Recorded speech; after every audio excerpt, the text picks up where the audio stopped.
మొత్తానికి 'గుంటూరు కారం' third single అయితే వచ్చేస్తున్నది డిసెంబర్ 30న. ఆ సాంగ్‌కి సంబంధించిన టైటిల్ ఇంకా ప్రోమో మనకైతే రిలీజ్ చేశారు. ప్రోమో నిజంగా మ్యాడ్ అంతే.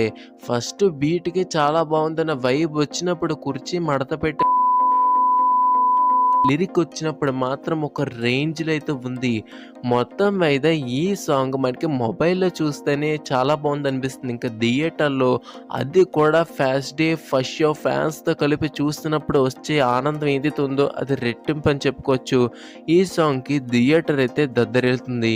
ఇంకా మహేష్ గారు ఎవరిని మోసం చేస్తున్నారండి? మీకు 48 అంటే ఎవరు కూడా నమ్మరు. ఇప్పటికొచ్చి అదే ఎనర్జీతో డాన్స్ స్టెప్స్ అయితే వేస్తున్నారు. నిజంగా మహేష్ బాబు గారు డాన్స్ ఏస్తే మనకే ఎక్కువ ఎనర్జీ వస్తూ ఉంటుంది. మరి ఇంకా ఫ్యాన్స్‌కి ఎలా ఉంటుందైతే చెప్పనవసరం లేదు. సో, మీకు ఎలా అనిపించింది 'కుర్చీ మడత పెట్టిన' సాంగ్? కింద కామెంట్ చేయడం మాత్రం మర్చిపోకండి. Thank you for watching. జై హింద్.